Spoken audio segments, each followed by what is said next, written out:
Abram suas Bíblias, Efésios 4, a partir do verso 17.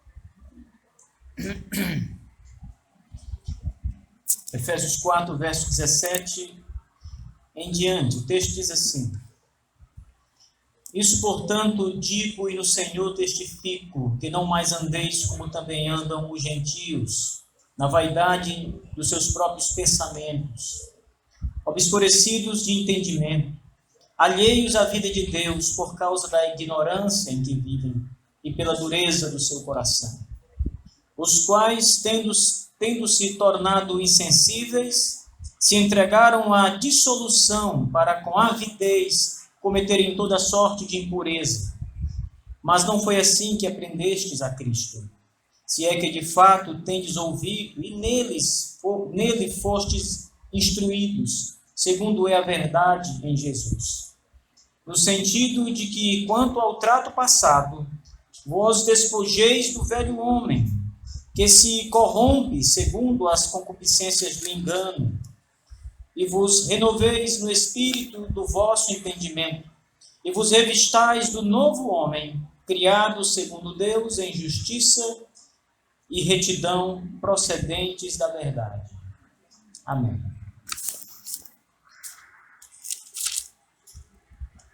Nós temos aqui o apóstolo Paulo falando de dois homens, o velho homem e o novo homem que é criado em Cristo Jesus.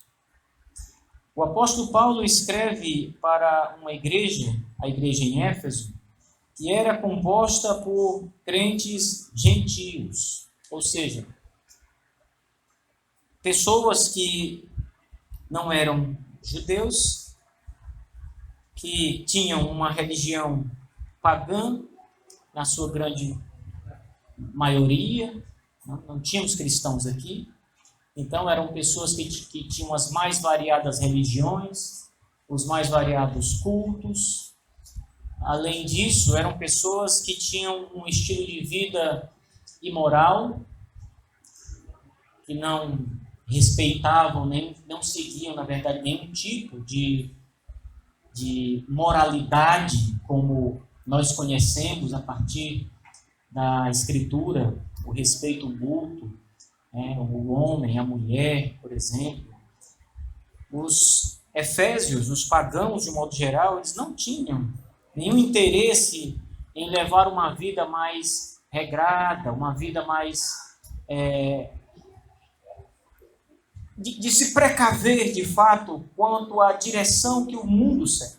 Eles não se preocupavam com esse tipo de coisa. A vida dos pagãos era mais ou menos aquele estilo de vida que as pessoas dizem hoje, né? Viva a sua vida, o importante é viver a vida. Né? Se libere, faça aquilo que você quer fazer. Era mais ou menos esse o estilo de vida dos pagãos. Eles não tinham nenhuma lei, nenhum problema de consciência no estilo de vida que eles levavam. Só para os irmãos terem uma ideia do que eu estou falando, quanto ao sentido, e o apóstolo Paulo vai usar algumas expressões aqui, que elas são muito ligadas à ideia carnal mesmo. O apóstolo Paulo vai falar isso ao longo desse texto. Mas para os irmãos terem uma ideia, os cultos a Diana dos Efésios, por exemplo, que era uma das deusas mais adoradas em toda a Ásia, e o templo dela ficava nessa cidade de Éfeso. A Diana dos Efésios era uma deusa representada por muitos seios. Então ela era uma mulher, a imagem de uma mulher, mas no tronco para cima ela tinha uma quantidade de seios de peito muito grande, vários. Não eram apenas 2, como as mulheres têm, mas eram muitos seios. Isso representava a fertilidade. Ela era uma deusa da fertilidade. O culto para Diana dos Efésios era um culto que envolvia atos sexuais. Então as mulheres e os homens que cultuavam essa deusa no templo da grande Diana dos Efésios, como ela era chamada, era um culto que envolvia todo tipo de imoralidade que vocês possam imaginar. Então o apóstolo Paulo escreve para pessoas que estão ou que estavam envolvidas nesse tipo de culto, e mesmo que tivessem saído desse tipo de culto, estavam envolvidas naquele contexto, naquela cultura de imoralidade. Isso para falar apenas do contexto religioso. Um outro contexto social que prevalecia aqui em Éfeso era o contexto da homossexualidade.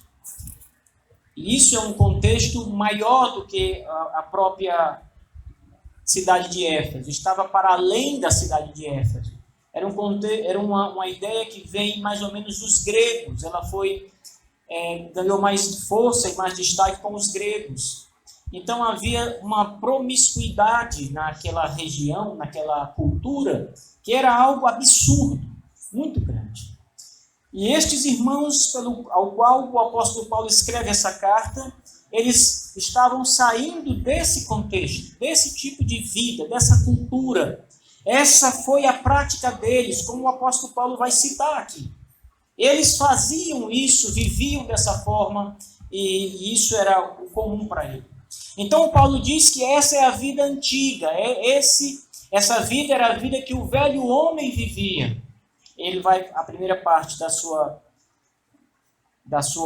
dessa passagem vai tratar exatamente disso. O apóstolo Paulo então escreve o verso 17 dizendo: isto, portanto, digo, no Senhor eu testifico que não mais andeis como andam os gentios, na vaidade dos seus próprios pensamentos. Perceba que a primeira exortação de Paulo é para que os irmãos de Éfeso, da igreja, parem de andar como andavam os gentios. A palavra andar aqui, ela traz a ideia de viver. É um estilo de vida que Paulo está falando. A maneira de viver. Todos nós temos uma maneira de viver. Temos um estilo de vida. Temos nossos hábitos. As coisas que nós gostamos de fazer. Os ambientes que gostamos de frequentar. O tipo de conversa que gostamos de ter. Todos nós temos um estilo de vida. E o que Paulo está dizendo é que esses irmãos precisam deixar esse estilo de vida dos gentios, ou seja, das pessoas que estão à volta deles. Isso é muito, irmãos. Na verdade, isso pode parecer algo fácil, mas não é fácil. Se você viveu uma vida inteira, se você passou vários anos, décadas, vivendo de uma determinada maneira, com um determinado estilo de vida, e isso mudar repentinamente, drasticamente, não é algo fácil. Mas é possível. E o apóstolo Paulo vai exatamente mostrar como isso é possível, como o velho homem tem que ser morto, como você tem que se despir deste velho homem, dessa natureza e desse estilo de vida tão inadequado a partir de então. Paulo também mostra no início do verso 17 que ele é testemunha de Cristo. Ele diz no verso 17, portanto digo e sou testemunha do Senhor. Aqui está escrito, no Senhor testifico, trazendo a ideia de que Paulo testemunhava da parte de Deus, do que ele ouviu do próprio Senhor Jesus Cristo. Não mais andeis como andam os gentios. E aí então ele vai mostrar como é o estilo de vida dos gentios a partir de algumas afirmações terríveis. Veja, ele diz, primeiro, na vaidade dos seus pensamentos. Segundo, obscurecidos de entendimento. Primeiro, vaidade de pensamentos, pensamentos vãos. Depois, entendimento obscurecido ou endurecido, a mesma coisa. Terceiro, alheios à vida de Deus, ou seja, eles não estão andando conforme Deus, eles estão longe da vida eterna, da vida de Deus, por causa da ignorância em que vivem e pela dureza do seu coração. Vocês observem que Paulo faz uma ligação com algumas palavras aqui nessa sequência que são importantes e que mostram a condição desses homens. Primeiro, ele usa a palavra pensamentos, no verso 17. Depois, no verso 18, ele usa a palavra entendimento. E depois ele usa a palavra ignorância. Pensamento, entendimento, ignorância. Essas três palavras que vão apontar para a condição errada pelo qual os pagãos em Éfeso viviam, elas estão ligadas à mente. A ideia de pensar, de compreender, de entender as coisas. Se você observar, logo atrás, um pouco antes desse texto, o apóstolo Paulo vai falar que Deus deu à igreja dons. Ele deu para a igreja pastores, mestres, ele deu profetas, ele deu evangelistas, e todos estes são dons relacionados à palavra de Deus, ao ensino, à pregação da palavra. E aqui o apóstolo Paulo mostra que os gentios, eles estão vivendo uma vida que desagrada a Deus, porque eles estão com problemas nos seus pensamentos, no seu entendimento e na sua ignorância. Então veja que há uma relação entre o saber, o aprender a coisa certa e o fazer a coisa certa. Eu achei muito interessante uma colocação que o pastor Wilson Porte fez aqui sobre a primeira colocação de Paulo, pensamentos. A gente às vezes pensa que Deus parece não estar se importando com o que nós pensamos, só com aquilo que nós fazemos. Ou seja, só com os nossos atos. Se eu fizer isso e for errado, Deus não vai gostar. Mas se eu só pensar, não vai ter problema nenhum. Veja que Paulo diz aqui que o problema começa exatamente com o pensamento. Começa no pensamento dos gentios. Ele diz o seguinte: não andeis como andam os gentios na vaidade dos seus pensamentos. Vaidade significa, aqui traz a ideia de pensamentos vazios. Pensamentos que não edificam, que não constroem, pensamentos que não servem para nada. Ele vai usar a expressão, aqui ainda nessa passagem, algo oco, que não tem consistência, que por dentro não tem natureza, é vazio, é nada. E são pensamentos vãos. O homem sem Deus, irmãos, o velho homem que Paulo começa a mostrar aqui, é o homem que tem pensamentos desse tipo, que não produzem nada, que não edificam nada e que não servem para nada. Eles são obscurecidos no seu próprio entendimento. A ideia também aqui é bem interessante, é uma ideia, essa palavra pode ser traduzida de duas maneiras diferentes, mas que trazem, na verdade, o mesmo sentido no final das contas, e que o entendimento está com um defeito. Entendimento aqui seria razão. Você está com a sua razão obscurecida, você não consegue raciocinar de maneira correta, ou pelo menos da maneira que se espera que você raciocine. Você não consegue fazer julgamentos morais corretos, porque os seus pensamentos estão obscurecidos, estão ali, como o apóstolo Paulo apresenta, são pensamentos vazios, nulos, que terminam por anular também a sua razão, a sua forma de viver, a sua forma de pensar. Essa é a forma de pensar e de viver dos gentios. E é por isso que eles estão afastados de Deus.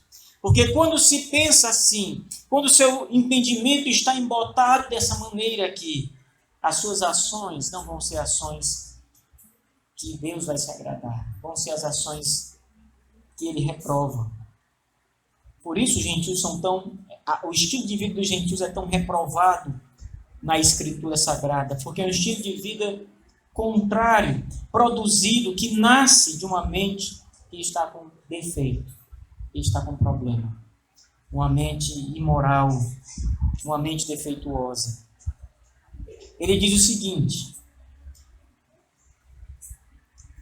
verso 19: tendo se tornado insensíveis, se entregam à dissolução com avidez e cometem toda sorte de impureza. Veja, depois que o problema é identificado na mente, no pensamento, depois que a razão está comprovadamente danificada por causa de problemas do pensamento e do entendimento, o resultado disso na prática vai ser desastroso, como mostra o verso 19. Estes homens, de tanto pecar, de tanto repetir uma vida de imoralidade, uma vida de pecado, eles se tornam insensíveis. Ou seja, eles não sentem mais o pecado, o erro. Algumas vezes, irmãos, nós chamamos isso de banalizar o pecado. Banalizar o mal. É como se o mal não fosse mais nada demais. Se você mata uma pessoa, você vai ter um choque ali. Você tirou uma vida, você cometeu uma desgraça. Mas se você repete esse ato, 1, 2, 3, 4, 5, 6, e você perde a conta, matar não vai mais fazer diferença. Matar uma pessoa vai ser como matar uma formiga, vai ser como rasgar uma folha de... Você está insensível. Você banalizou o mal. Eu ouvi um áudio do traficante Fernandinho Beiramar, onde ele manda prender uma pessoa que havia tido um caso com uma ex-namorada dele. Não era mais nem namorada dele. E ele manda que os seus comparsas lá prendam essa pessoa e levem essa pessoa para um local para torturar. E aí então a gravação é o seguinte, os comparsas dão o telefone para a pessoa falar com o Beiramar. E a pessoa lá começa a pedir a ele, olha, seu Fernandinho, me ajude. Eu estou vendo aqui os meus 2 pés pendurados. Veja, pendurados. Eu não tenho mais minhas orelhas, já cortaram minhas orelhas, meus dedos também. E ele falando assim num tom até sem aparentar muito desespero. E ele pede perdão aí. E o Fernandinho fica conversando com ele, não, mas sabe, parece que estão falando ali de um jogo de futebol. Ah, é? E como é que você está? Você está sentindo o quê? E ele fica então conversando com a pessoa. Até que no final ele diz, olha, depois que ele sofrer muito, ele fala com o comparsa. Aí você executa. Primeiro deixa ele sofrer um bocado. A pessoa fala isso porque ela já está insensível para o pecado, para a maldade. Quando um dos cabeças do movimento nazista foi preso e foi interrogado, ele começou a falar sobre a morte dos judeus e ele falava assim na maior naturalidade, como quem mata assim, sei lá, uma formiga mesmo. Ele descrevia detalhes, sem demonstrar a menor emoção. 6 milhões de judeus mortos. E ele falava aquilo sem demonstrar a menor emoção. E uma mulher, ela escreveu um livro chamado A Banalidade, o Julgamento de Eichmann, que é o nazista. E nesse livro ela vai falar exatamente sobre a banalidade do mal. E é isso que Deus está dizendo aqui por essas palavras de Paulo. O velho homem, cujos pensamentos são cheios de vaidade, são vãos, vazios. O entendimento, a razão já está embotecida. Ele já não raciocina, já não pensa de modo correto. É um homem ignorante, diz o texto, cheio de ignorância. Ele então se torna insensível.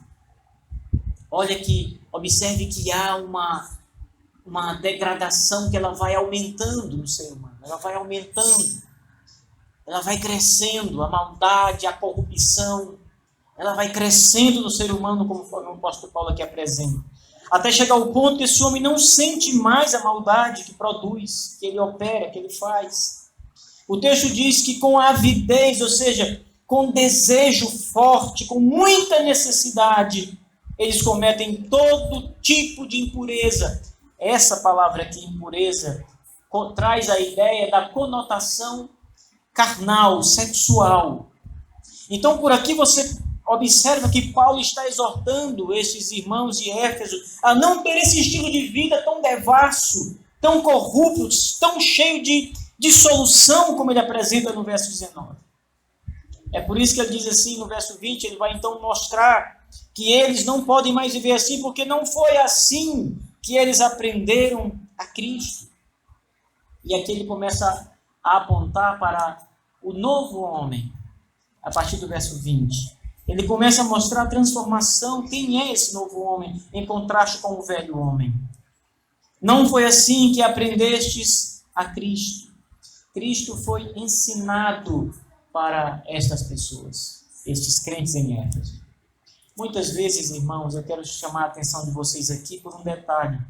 Muitas vezes nós falamos de Cristo e falamos da sua morte na cruz, falamos dos seus feitos, da grandeza do seu poder, falamos e até recitamos versos da Escritura que mostram o poder de Jesus sobre as ondas do mar, sobre os demônios, o poder de Cristo sobre as doenças, tudo que o Senhor Jesus fez, as suas promessas de salvação, mas esquecemos de falar da sua postura moral. Esquecemos de mostrar que a vida de Cristo em si, não apenas o seu poder, mas o seu comportamento. E é isso que Paulo está dizendo aqui. A pregação de Paulo também consistia em ensinar sobre Cristo, mas sobre a pessoa moral que era Jesus Cristo. Não foi assim, ou seja, essa vida dissoluta que nós acabamos de ver, Paulo diz, não foi assim que vocês aprenderam sobre Cristo. Não era essa a vida de Cristo, é o que Paulo está dizendo. E o que vocês aprenderam da vida dele não é dessa forma. Se é que de fato tendes ouvido, e se neles foste instruído, segundo a verdade em Jesus. Ainda que todos nós, todas as pessoas da terra, tenham uma natureza pecaminosa, você não pode tirar totalmente essa marca, essa mancha que você carrega, porque ela é da natureza, o nome já diz. Você não pode tirá-la. Mas, a partir do momento em que o Espírito Santo efetuou uma obra em cada um de nós, irmãos, é esse mesmo Espírito que nos dá força, poder, capacidade, desejo de fazer com que essa natureza morra dia após dia. É uma luta diária. Se nós não tivéssemos o Espírito de Deus, a nossa vida seria como a vida dos gentios aqui, sem nos importar com nada, naufragando e afundando no pecado da maneira que nós achássemos melhor. Não teríamos força, na verdade, para lutar contra isso. Mas o apóstolo Paulo diz que em Cristo Jesus, com o poder que há em Cristo, no seu Espírito, nós somos habilitados e capacitados a ter uma vida diferente. E é por isso, irmãos, que dos cristãos, de todos os cristãos, se espera uma vida nova. As pessoas que são convertidas e que saem das drogas, que saem da vida da prostituição, que saem de uma vida de roubo, de uma vida defeituosa, de pecado, dissoluta no pecado, espera-se que a vida seja diferente. Porque elas receberam o Espírito, porque elas nasceram de novo, porque elas são uma nova criatura, não são mais a mesma. Veja que agora estamos falando do novo homem, já falamos do velho, mas agora é um novo homem. Não é simplesmente uma lavagem que foi feita no homem velho e agora ele ficou limpinho, mas está internamente com todos os seus problemas. É mais do que isso, é uma nova criação. O apóstolo Paulo fala de um homem que foi recriado em Cristo Jesus. E esse homem recriado, ele foi recriado com poder para resistir a essa luta e de pecado. O verso 22, ele começa a mostrar isso, no sentido de que, quanto ao trato passado, ou seja, quanto ao modo de vida passado, vos despojeis do velho homem, que se corrompe segundo os desejos do engano, a concupiscência do engano, e vos renoveis no espírito do vosso entendimento. Ele usa uma expressão aqui de roupa, da troca de roupa. É como se Paulo estivesse, nas suas palavras, a ilustração que ele usa é de tirar uma roupa velha. Tire essa roupa suada, suja, que não serve mais. Tire, jogue fora e vista uma nova. Se revista com uma nova roupa. Essa é a ideia. Esse revestimento é do Espírito Santo. O velho homem, com a sua natureza perversa, livre para o pecado, ele agora é vencido pelo novo homem, recriado em Cristo Jesus, com uma nova natureza e que vai levar uma vida diferente, em obediência a Cristo e em imitação a Cristo. Se você começar a pensar na igreja, irmãos, e no estilo de vida da igreja, das pessoas, a gente até escuta muitas vezes as pessoas dizendo assim: antigamente você olhava para uma pessoa e você poderia dizer se essa pessoa era um cristão ou não, era um crente ou não. Não era pelo penteado e nem pelo traje, mas era pela vida, pelo estilo de vida. Mas hoje, dificilmente você vai olhar para uma pessoa, no meio de tantas pessoas, você dizer o seguinte: aquele ali é um cristão. Porque mesmo os cristãos estão com um estilo de vida muito mundano, de modo que você não identifica mais. Você não consegue mais observar, separar, analisar e separar, porque não há diferença na postura, na vida, no modo de vida. John Stott, ele diz que essa mudança, ela tem que ser dia após dia.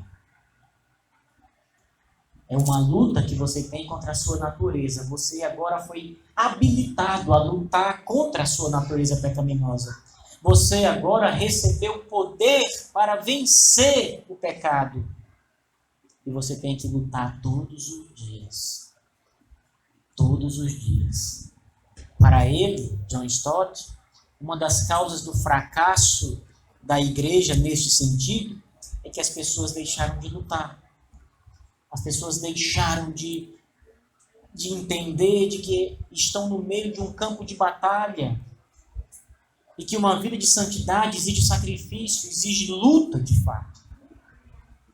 As pessoas parecem que começaram a pensar apenas no seguinte: eu sou salvo em Cristo, Jesus já me salvou, então pronto, eu não preciso mais fazer nada, dar um passo. Quando Jesus salva uma pessoa, essa pessoa recebe o Espírito para que seja habilitada a viver conforme Deus. Nós fomos salvos por Jesus e fomos habilitados por Deus, pelo Espírito, para viver de uma maneira que agrada a Deus. Um estilo de vida moral, correto, santo, e não como o mundo. Eu estava conversando com um pastor ontem, anteontem, que me visitou lá em casa, ele e a sua esposa, nós então conversamos bastante, e nós falamos um pouco sobre isso, sobre o estilo de vida do nosso tempo, e a gente chegou a uma conclusão assim, interessante. Quando a gente olha para o passado 100, 150, 200 anos atrás, as pessoas tinham um estilo de vida diferente. por conta mesmo do progresso da tecnologia. Não havia energia elétrica, então não havia televisão, não havia rádio, não havia internet, nem celular, nem WhatsApp, né? Nem rede social, nem nada. Então as pessoas não tinham esse contato, digamos assim, maior com o que acontece hoje, com o mundo de hoje, que está altamente rápido e confuso. As pessoas não tinham isso. Então, quando a gente olha para o nosso tempo, a gente tende a colocar essas coisas como uma desculpa, uma saída para não viver da forma como Deus nos manda viver, nos capacitou a viver. A gente parece que não entende que o problema não é, na verdade, o mundo em si. Ou seja, o mundo sempre foi mal. O problema é que Deus, em todos os tempos, deu à sua igreja o Espírito para lhe capacitar a viver conforme Ele assim ordena e deseja. Então, naquele tempo passado, que não tinha essas coisas todas, nós tínhamos o Espírito, a igreja tinha o Espírito Santo. E hoje tem todos esses meios que nos atrapalham, mas nós temos o Espírito Santo. Da mesma forma, então, nós não podemos encontrar desculpas para não viver conforme a palavra de Deus. É preciso, irmãos, como disse Paulo no começo aqui, haver pensamentos corretos em nossa mente. E eu acho, baseado nesse texto, que a luta começa aqui. Não permita que na sua cabeça, no seu entendimento, comece a vir coisas vãs. Deus te deu um novo entendimento para que você pense de modo correto, haja de modo correto, fale e faça coisas corretas. Porque se você não alimentar isso, as coisas boas e corretas, os bons pensamentos, as coisas construtivas que promovem a glória de Deus, e no lugar disso, houver outros pensamentos, ocos, vãos, é certo, irmãos, essa vida sempre vai ser um naufrágio moral. Nós nunca vamos ser diferentes em termos morais de todos os homens. Nós sempre vamos gostar do que eles gostam. Sempre vamos imitá-los. E sempre vamos viver como eles, se os nossos pensamentos forem como os deles. O problema começa aqui, segundo Paulo, nos pensamentos, no entendimento, na ignorância. É isso que conduz eles a uma vida de dissolução, de avidez, de miséria. O homem que aprendeu de Cristo, ele vai seguir um outro processo. Ele recebe o Espírito, ele é instruído por Deus, ele é instruído em Jesus Cristo. Ele tem sua mente renovada, ele recebe o Espírito e então ele vai viver de modo diferente. Ele encerra o verso 24 dizendo: vos revistais deste novo homem. Vos revistais desse novo homem, criado segundo Deus, não segundo o mundo, mas segundo Deus, em justiça, em retidão, que procedem da verdade. Veja, retidão que procede da verdade. Ele usa muito essas expressões para mostrar que todas as suas decisões, irmãos, parece assim uma coisa até sem tanta importância a princípio, mas todas as nossas decisões, elas partem do nosso pensamento, que tem que estar refeito em Deus, nas coisas que Deus ensina. Todas as suas decisões e os seus pensamentos, se procederem de você mesmo, se você for o seu próprio conselheiro, ou se o seu conselheiro, o seu mentor, for o mundo, você vai ser influenciado por eles.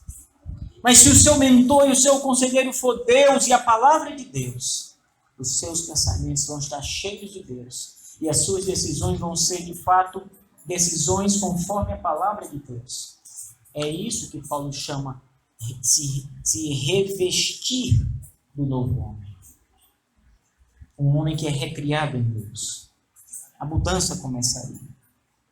Esses dois homens que o apóstolo Paulo apresenta aqui em Efésios, capítulo 4, irmãos, são a última parte das ilustrações que Paulo vai dar teóricas, ou menos práticas, digamos assim, para entrar, a partir do verso 25, nos conselhos práticos de verdade. É como se o apóstolo Paulo dissesse o seguinte: olha, já que vocês aprenderam de Cristo, vocês então devem deixar esse comportamento, devem tratar suas esposas desse modo. Então começa a entrar nas questões mais práticas até o final da sua carta, no capítulo 6. Que o Senhor nos ajude, queridos irmãos, a chegar até lá e entender tudo aquilo que nós nos propomos a buscar em Deus.